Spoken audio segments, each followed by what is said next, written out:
There's a saying that what you don't know won't hurt you. In Liberia construction, that is a lie. What you don't know will collapse your house. We were in the middle of backfilling. For those who don't know, that's when the foundation pockets are filled with sand in prep for the floor slab. A moment of progress, or so I thought. Suddenly, we saw it, a crack. One of the inner walls was bowing outward. Why? Because a reinforcement wall that was supposed to be there according to the engineer's drawings simply was not built. Imagine the pressure of tons of sand being pushed against a wall that didn't have no support. It was a clear oversight and it was a dangerous one. I was frightened and so angry. So right away, I picked up the phone and called the engineer and told him what was going on the site. So he said, you know what? Let them stop the backfilling. I will be there shortly. So we waited until he came. So he came, he saw and he noticed that a wall was omitted. Can you imagine? They had omitted a whole wall. That was an error that even the engineer did not even see because these walls were built for weeks. He was coming to the site. So he did not check to verify that every wall that was on the blueprint was on that site. So yeah, that's what happened. So he said, well, we're going to have to correct our mistake. He told them this wall have to be constructed from the ground up as the rest of the uh, uh, the walls. And they said, okay. So at that moment, they started digging into the backfill because the place had already been backfilled. Like it was already backfilled. So I left them and I went to find something to eat. I left them doing the digging. They were digging into the backfill sand to start the wall that was missing. And I went to grab a bite. While I was eating, I all of a sudden, within the next few minutes, about in less than 30 minutes, I saw the other guys taking bricks up to the area. So I was like, huh, are they finished digging? That was really very fast. And knowing me, I had to go and confirm. So I got there, and when I got there, this is what they were doing. Yeah, this is what they were doing. They had dug just up to the part where the crack was, and then they put some blinding, and they put their crushed rocks, and they were about to start building the wall in they were actually building on air because just imagine it's a backfill sand. So they were about to build a floating wall. And I saw them. I took the phone and I called the engineer and explained what they were doing and let him know how disappointed I was with his contractors. And I said, you have to talk to them. They have to do exactly what you told them to do because they were like, it's okay. It's not a problem. We're going to make sure we do the blinding and we put the crush racks and everything is going to be fine. I was like, we're going to have to do it exactly as the engineer said you should do it. Yeah. So they had to do it and I had to stay there. I stayed on the site longer than I had to. On this clip, this is where I came and saw that they are, trying to cut that corner and build a floating wall instead of digging all the way down and build the wall from the ground up. And I'm just letting him know that this is not how it's going to be done. You have to dig, it was just a waste. He just wasted crushed rocks and concrete just like that. And I'm like, nope, this is not how it's going to be done. You guys going to have to dig just as deep as you dug for the rest of the foundation, and you are going to build that wall. So we are going back and forth, back and forth. He's telling me that what the engineer is saying is actually really not necessary.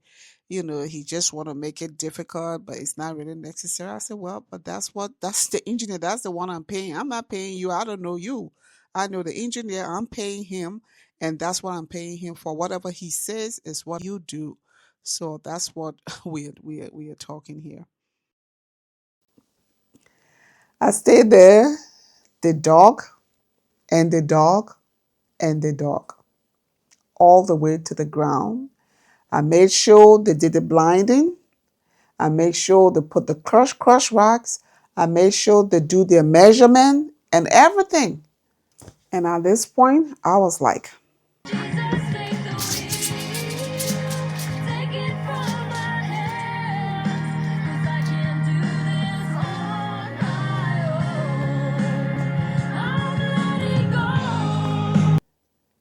and the wall was brought up, the filling was completed, and the foundation walls intact. And this is a reality, people.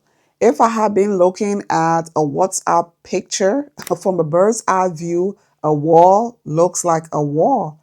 You cannot see the depth of a wall in a picture. So it is very, very important to be on the site when you are doing your project, to be on the ground, to catch all these little mistakes, because who's going to be there for you? If I were waiting for a WhatsApp picture or video to see these things, what does the picture show? The picture doesn't show depth, you know. It doesn't. The picture will not show how deep that wall is. It's just going to show the wall from the sand going up. How would I know that it was a floating wall? I wouldn't have known that it was a floating wall. So it is so, so, so important to be on the ground when you're doing your build so that you can catch all these little mistakes. People do a lot of things over there. I'm telling you, you have to supervise everybody. I was supervising the engineer. I told him he needs to pay me. He told me he will find a pay for me, because he will come give his instructions to the engineer, to the contractor, and stay there for a little bit. Sometimes he'll be there for a couple of hours, and sometimes he just did to just give instruction and he's gone, because he's a very busy man. He's a lecturer at the university, and he also does other things as well. So he is a very, very busy man. So he didn't have the time to be there 24/7 like I did. So he comes, give his instructions, and leave. And I will be the one supervising and making sure that these guys are following exactly as he says it. You see, so I'm supervising my engineer, I'm supervising the contractor, I'm supervising the helpers, I'm supervising everybody. So that's how you can be sure that your project is going to be the way it's supposed to be, by you being there and doing your own supervision. Imagine if I wasn't there to actually see that crack myself. Because the contractor, what he was telling me was, oh, that's not a problem. What we're going to do, we're just going to remove those blocks that are cracked. I'm going to remove all the cracked blocks and replace them. That's what he was telling me that he would do before I even called to speak to the engineer. He told me, oh, boss lady, don't worry about it. I'm going to remove all those blocks that are cracked, and we're going to put a new blocks on there. That's what he was going to do. So he was not even thinking that, okay, we omitted a wall, so let me even do that sinking wall that he was even thinking about. He was only thinking about removing those blocks that were cracked and replace them. That's it. Can you imagine? Can you imagine this major structural error that would have been on my building now as we speak if I was not there to catch this major error? Can you just imagine? And when I sit there, I just thank God that I was able to be there because it is crazy. It is ridiculous. You cannot trust any builder in Liberia, period. You cannot. You cannot trust the engineer. You cannot trust the contractor. You cannot trust the workers, the helpers. You can't trust anyone. Trust me, you cannot. Everybody want to cut corners. They will prefer to do what's easy for them. They started it from day one. You know, in my past video, you'll see that I talk about when they started putting the blocks up from the foundation, the instruction was turn it over, put mortar in those holes until you reach to the until you pass the earth. That was the instruction. Until you pass the ground level, put it up, fill it up with mortar, and then after you pass the ground level, it's okay to turn it over. I said no.